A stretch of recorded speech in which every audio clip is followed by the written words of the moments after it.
it's the next level. Hey, my name is Ross Marquand, and I play Red Skull. You are listening to Panels to Pixels podcast. Check it out. Thor. Calm down. Thor Odinson, Crown Prince of Asgard. You've been chosen.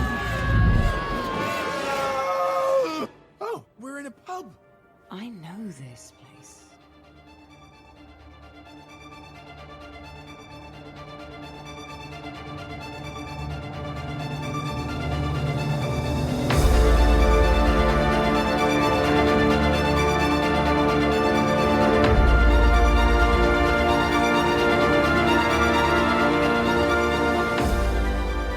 Welcome back to the show, panelists. I'm Mark.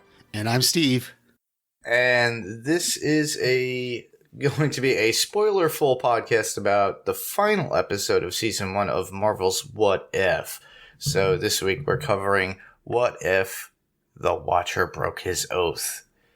And Steve, what was the synopsis on this? So the synopsis is short and sweet. The Watcher gathers heroes all across the multiverse for one final battle against Ultravision. I guess that's what we're canonized calling him. Ultravision. Oh, really? I don't know. I don't know. I'm just looking from the synopsis. Now, no. Was that in the synopsis? Yeah, that's what I'm saying. The synopsis says Ultravision, but it's got it in quotes. So I don't know.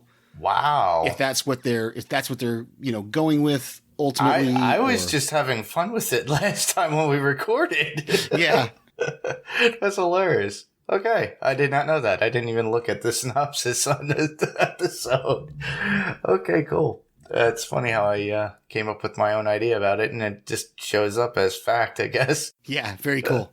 Yeah. This was an interesting episode nonetheless, and I just love a lot of aspects about it. What about you?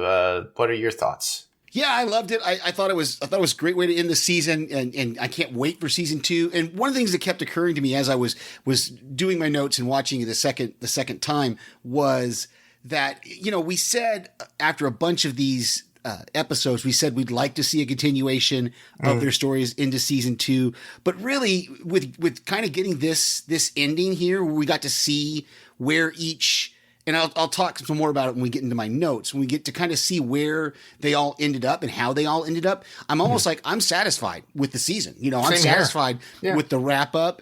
And, of course, like I said, there is that little last line to the Watcher where he tells Captain Carter that the universe she's in is going to need her. So maybe we'll see Captain Carter, or like we've already discussed, maybe, there'll be a live action Captain Carter down the road somewhere, Multiverse of Madness, or, well, I don't think Multiverse of Madness. I think it'd be a little too quick, but who knows? You never know. It's going to be a strange thing. Yes, it is. The funny thing is too, what I really liked and loved about this, if you think about all the episodes and everything that Watcher has been building up as far as his, just watching everybody, he picked and basically plucked everybody from different universes that he liked from their story plot or their story point and how strong they were. Very similar to Nick Fury and his idea with the Avengers Initiative. But in this case, it's the Guardians of the Multiverse Initiative. I love that. And it just all came together almost similar to, let's say, how the original Avengers came to be. If you think about it, everybody had their own individual stories in their own movies. And then with this, they had their own individual what-ifs in their own particular universe. And then Watcher was able to pluck them all together into this middle verse, as it were, to deal with a common threat or this common enemy that they all would have eventually within our own universe. Especially Widow, too, because Widow's universe was destroyed. And and isn't that interesting that Disney just clears up all their issues with ScarJo? And even though I know her voice wasn't used here, but suddenly we have a universe that has a Black Widow. Yes. And it doesn't have to be ScarJo. It could be Lake Bell herself who was voicing Scarlett Johansson, because Lake Bell is, like I stated before in a previous podcast, is an actress. So she doesn't have to look like Scarlett Johansson. It could just be another Black Widow or Natasha Romanoff that is very much the same character, but looks very different. Very much like I stated when we were talking about Spider-Man, when we're going to get Andrew Garfield and Tobey Maguire as their versions of Spider-Man as well, or Peter Parker. So they could easily just replace her, which is scary, but I would prefer my Scarlett Johansson as Black Widow. Right, but, right. But if they had to, they can easily put Lake Bell or somebody cast as the new Black Widow in a alternate universe version. So, but yeah, I like how you're thinking too about that. It's like, wow, and they just kind of wrapped it up, and it could be anybody at this point. All right, wow. But I'm sure we're going to go into a lot more when we get into our top fives. Absolutely. That was unexpected. What?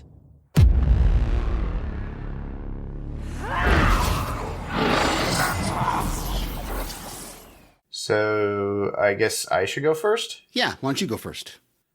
Well, first off, I love the reintroduction of all the characters. So we got a little snippet of each and where we left off. So, you know, Widow has her own issue. She's taking the same storyline that Steve had in the beginning of Winter Soldier with his little espionage, jumping out of the plane, having the talk to Widow about dating somebody. And, you know, it's the same thing with Peggy and Widow. And it's pretty funny. They're just chums. They're good buddies.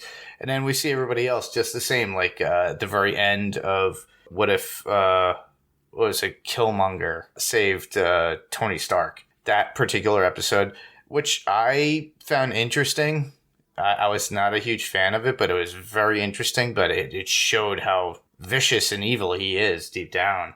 And I'm surprised that Watcher brought him on board. But we see Pepper and Shuri, and they're running towards him when he gets plucked out by the Watcher. And then the funniest part is Thor. He keeps like, Thor? Thor? And he just grabs him like a doll, like an action figure, and brings him up. And Thor's reaction was priceless.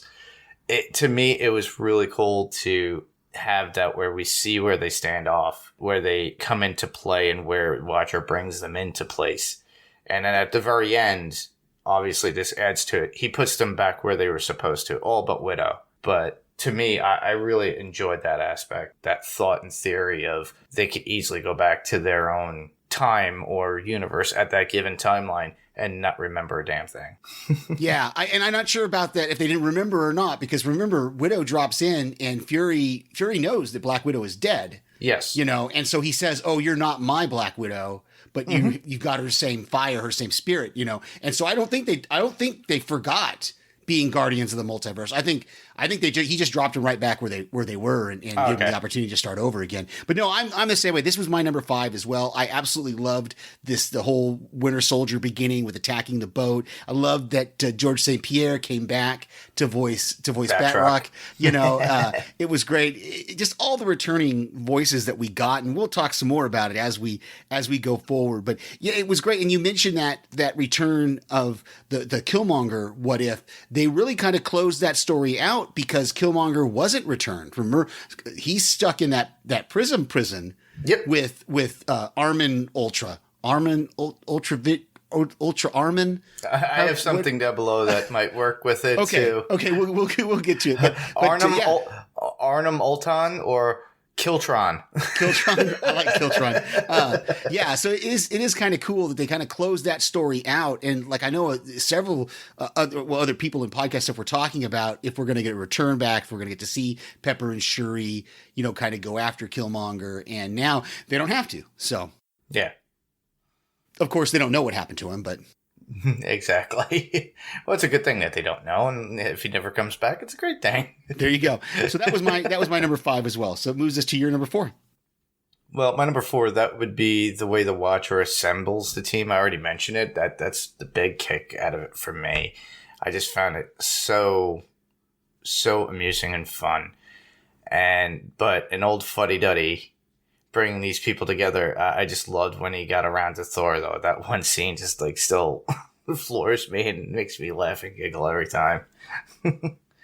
My number 4 is kind of a specific one with that. With when you're talking about when he's assembling the team, he gets to Tony Stark and Gamora to pick, and he tells Tony Stark that he's not chosen to do this mission, Yes. but he does pick up Gamora. He calls her the destroyer of Thanos, I think, or something like that. So maybe that's one of those episodes we're going to get in season 2. We're going to get, what if Gamora destroyed Thanos or whatever. We'll get to hear how she built that whole stone crusher device that she had that I thought was really, really cool, even though it didn't work. Yeah.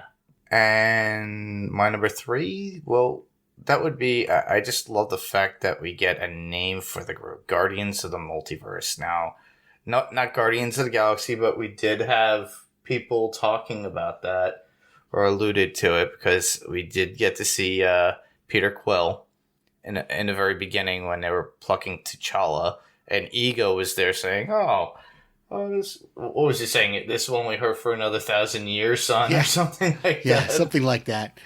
And I think that was Kurt Russell, wasn't it? Yes, it was in the credits. It was Kurt Russell for that one line. Wow. So basically in this whole season, he's had 2 lines? Because he says one line at the very end of that the T'Challa episode, and then he says this one line. So really, but it was Kurt Russell. Yes, I did check the credits for that. So awesome. So my next one is just, it was one of those things I was kind of proud of myself story-wise, because from the moment that Killmonger picks up that Ultrabot head or whatever we're calling the robots, I knew that something he was going to be cooking something up, and I just love that we get that at the end, and Doctor Strange realizes, that the Watcher has known all along what was going to happen, and it was all set up for basically a way to imprison these guys, because Doctor Strange realizes there at the end, no, we're just supposed to separate the stones from his body. We weren't actually supposed to destroy them. We weren't supposed to do anything with them. I did get a little confused with the whole, and I may have this later in my notes as well, the telekinesis that they both kind of used. Like, did Vision have telekinesis before the Mind Stone?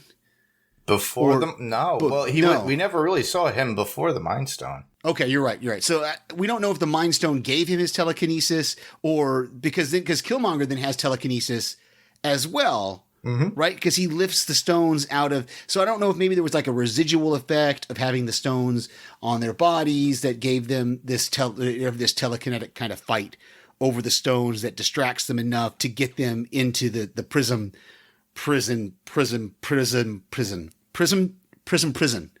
That's really tough to say. Yeah. And I love that Strange now kind of has a mission, and he's kind of become the Watcher, but he's only watching one universe instead of the multiverse. Very true.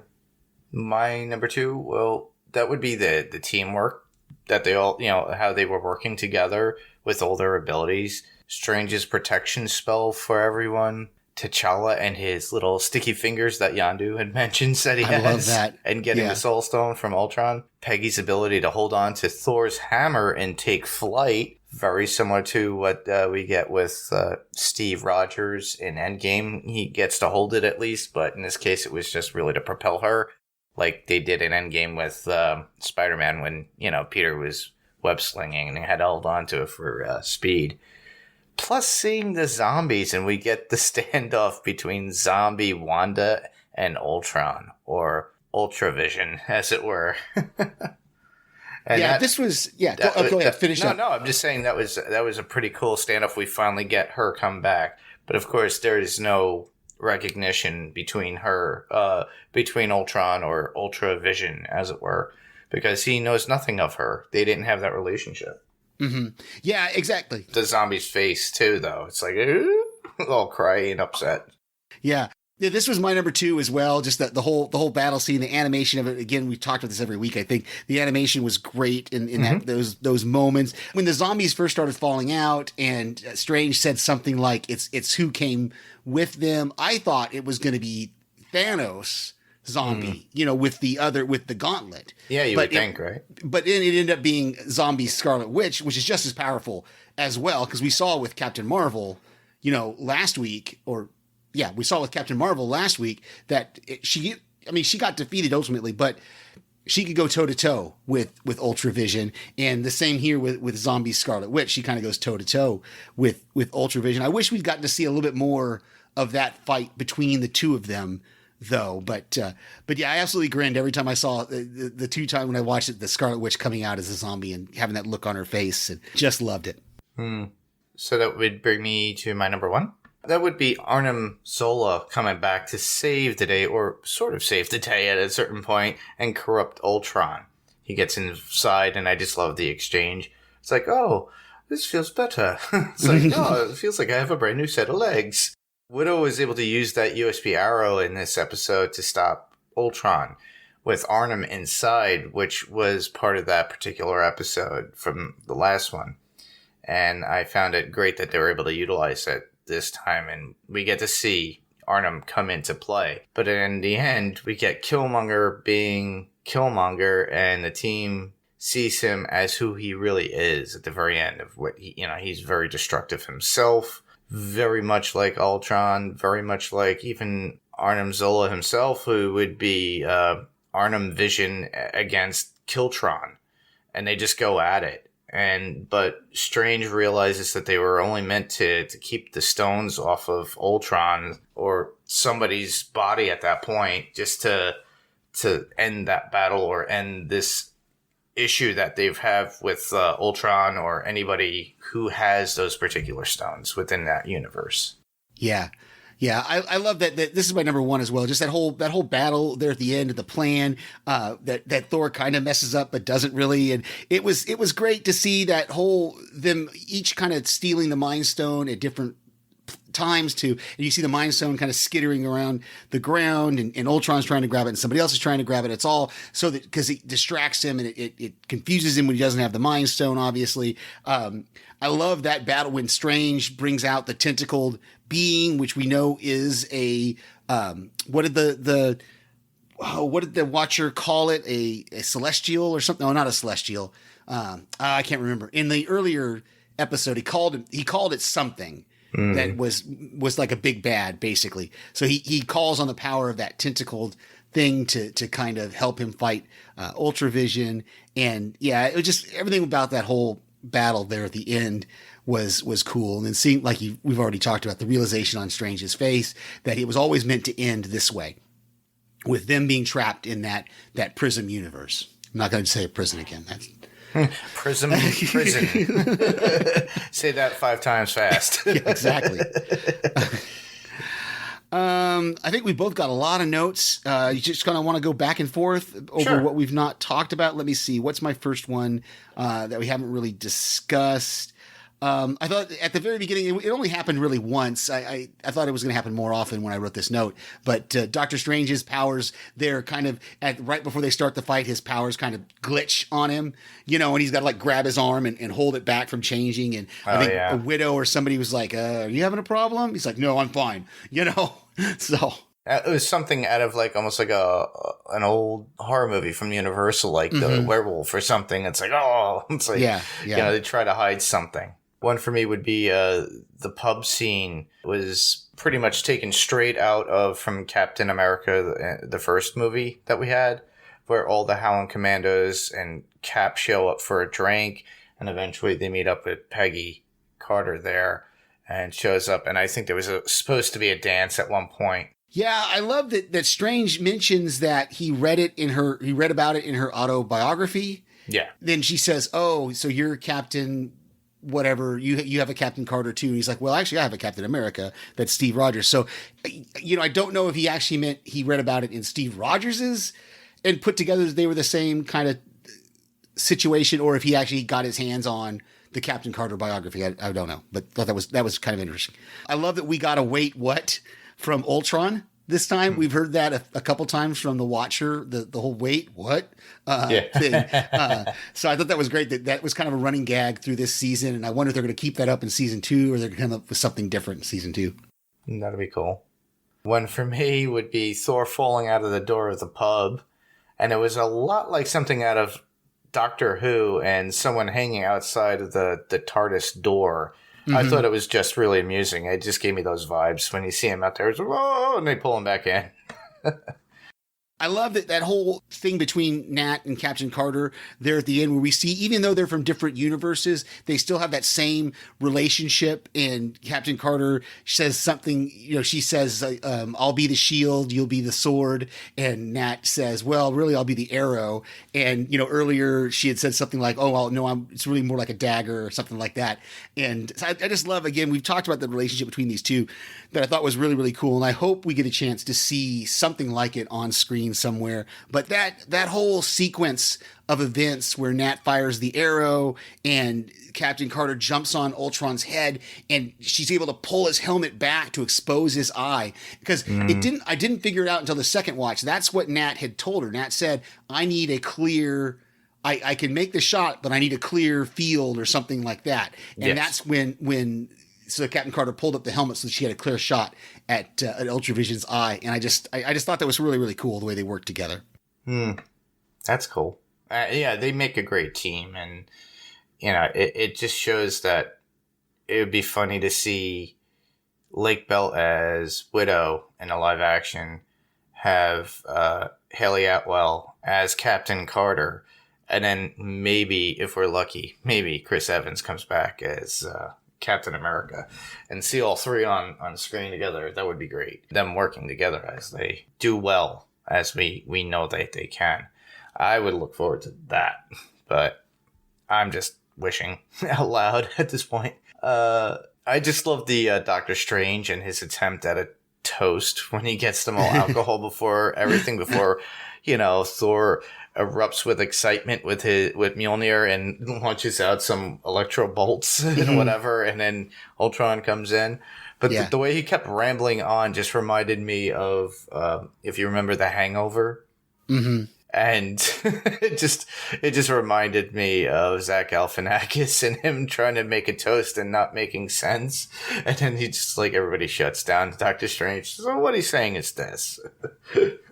I love the wrap up by the Watcher at the end, and we see these little clips of when he returned them. We see Gamora back with Tony Stark, and he's in the giant Iron Man suit. We see T'Challa, and we see Star-Lord T'Challa with the Dairy Queen Peter Quill there at the end together as well. And I'm assuming they're probably fighting Ego.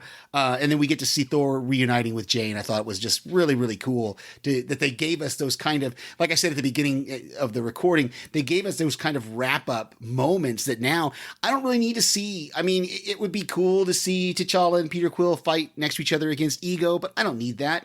No. The Gamora episode is really the only one that at this point I really would like to get in the future at some point.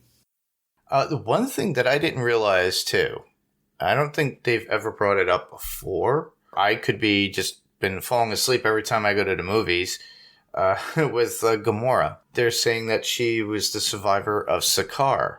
And I'm like, wait, hold on. Sakaar, wasn't that the planet that Hulk went to and had children with in the comics? If one of your listeners are out there and you're mad at me for not remembering, please message me or leave a comment. I need to realize or find out if that were the truth, because it just came to my head. Because she's green. Everybody else there is green too, so I'm assuming. I don't know if it came up in Infinity War when they showed the flashback with Thanos and him obliterating her planet, or this was just something else that they threw in there. But I could be wrong. But I thought that was interesting. It was like, wow, red flag. What's that? Sakaar? Wait. Well, I know they've mentioned Sakaar in the MCU. It wasn't that? I thought that was the Collector, or the game that Jeff Goldblum's character was. Yes. Yeah. Okay. So they've had Sakaar in the. Yeah, but. Okay. Maybe it's something different. I don't know. Yeah. To me, it's just like, interesting. Yeah. But it's just one of those brain spurts that just came in. I had to say it. Yeah. It's interesting. I think we both have the same final note that we haven't discussed yet, which is that mid-credit scene with. No, I have one more that's different. Oh, do you? Okay, well, let me go with this one then, because I just was, that mid-credit scene where we get to see the Hydra Stomper again, and I'm sure we're meant to at least in our brains, we're meant to assume that Steve is in the Hydra Stomper and somehow got preserved, similar to how he was preserved in ice and was able to be brought back to life. So I'm assuming that's the storyline we're supposed to get there, but it'll be interesting. I don't know if I really need to see another version of that, or it might be interesting. I don't know. We'll leave it up to the writers. Or maybe they just do a quick story about it. Who knows? The one thing I was going to bring up was we get to see 2 time stones being used at the same time in the same scene, if you think about it. Mm-hmm. Doctor Strange uses the Eye of Agamotto, which has the time stone in it from his world, and then Ultron tries to use the time stone to regain the soul stone at the same time, and they're battling each other for like changing the time. Oh, that's a good catch. I did not catch that. I'm going to have to I know I saw something going on with the 2 green stones, but it didn't click in my head what was happening. That's a cool catch. Good job. Yeah. I was like, wait a minute. They're both using Infinity Stones at the same time for the same purpose. Yeah. Interesting. Yeah. Yeah. Okay. I thought that was pretty cool. So we've got some quotes here. My first one is Captain Carter, the soldier lost in time. You have been chosen. I just thought that was great. Each time but like you mentioned with Thor, he never got to finish his statement. Yeah, he kept stumbling every time he tried to make that announcement, and Thor wouldn't let him. One for me was, what if his name was Steve, and that was Widow to Carter regarding a date with someone in S.H.I.E.L.D. And then Peggy goes, ouch, just when we were becoming pals, Widow. This is very similar in a relationship that Widow had with Steve Rogers. And then I just love, Thor had me laughing several times in this episode when he's like, is there a universe with Chinese food that's open for delivery? Tummy getting rumbly. Yeah, they always made that character. And a lot of people hated that particular, what if Thor was an only child? Yeah. I didn't get to say it last week. I didn't make my comments. I enjoyed it because it was a good laugh. Yes, it was a bit over the top with its humor, and I can understand why a lot of people would be like, I didn't like it. Yeah. But, to me, I found it enjoyable, especially with all the actors that were in it, too. You got Seth Green, Jeff Goldblum. Everybody came back. Yeah, so many people came back for that episode. Yeah, it was popular amazing. people. It's just amazing. So, I love the fact that they go back, and it's like Thor gave that humoristic element within this episode, too. So, at least it wasn't all completely serious. And my second to last one is interesting. Usually, you people are much easier to kill. I thought from Ultron, and it's kind of a bittersweet. I don't mean to laugh at it. I don't mean to make light of it, but it's something that we've talked about. Is there's been so many of these episodes where we've seen the Avengers get killed, and sometimes it is pretty easy. Sometimes it's a little bit harder, but yeah. So Ultron saying that they were easy to kill was my next one. Next one for me would be Peter Quill saying, I got it. Yeah. Hang back with the giant baby man cape dude. And that's after T'Challa saves him from Ego and tells him to leave it to them to take care of it. And then my last one is the Watcher to Captain Carter when there at the end. I've already kind of talked about it, where he says, "Trust me, that time that world is going to need Captain Carter." Jeffrey Wright, so good with the voice in this. My last one would be the Watcher saying, "Yep, I picked them." And that's after Gamora talks about the Stone Crushers and the little skeptical look and laugh about them as a group of the Watcher. It's just like, yep, they're a bunch of clowns. I picked them. And I thought that was pretty very cool. hilarious, very hilarious. Sorry, I was adding a note to our feedback at the end because I realized we're at that point. So, all right. So, what is it? I just added to our feedback, so we can just go into podcast recommendations if you want. Sure. Mine is Wilhelm, and right here on the Next Level Network with Ben Beck. He picks a topic and gets one of his friends to join him talking about a certain genre of movies or favorite movies or from an actor or anything like that. They don't reveal to each other what their choices are before recording, so it's always fun to hear them kind of interact and talk about the different movies and when they have the same. I was on a few weeks ago for Top 5 War Movies, and we had the same number 3. That was pretty cool. Yeah, that was pretty cool. I like that. I don't have anything because I wasn't prepared for recommendations. Okay. Well, we'll go right into to how people can submit their feedback to us. As always, we can be heard on any podcast player of choice, Spotify, Google Play, Apple Podcasts, or whatever you use to listen to your podcast. If ratings are available, we would love for you to give us a rating. A 5-star would be really nice. A 1-star, that would be rude. But, hey, whatever. Any publicity is good publicity. But you can check out our website. It's panelstopixelspodcast.com. You can also submit feedback to our Facebook page, which is facebook.com/panelstopixels. We have an email address, which is panelstopixels1@gmail.com. That's panels2pixels1, the 2 spelled out right in the middle, and the number 1 @gmail.com. We have a YouTube channel, which is Panels to Pixels Podcast. Just search for it. Give us a thumbs up, subscribe to us. And we do have an Instagram now. So if you are on Instagram and you would like to interact with us on that platform, we are at Panels to Pixels Podcast on Instagram. Cool. And as far as the next episode that we'll be working on, we might take a little bit of a break. Steve and I are going to be at a get-together in Pennsylvania.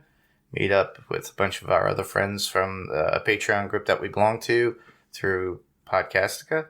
So we'll probably take about a week or two break, and then we'll probably move into something new. I believe Hawkeye is coming out in November, so we were talking about that. I'm hoping that by then I had seen Shang-Chi, and I'll be able to cover that with Steve at some point before. It really is good. It really is a good movie. So I'll check that out, and then we'll go from there, and we'll keep you guys up to date.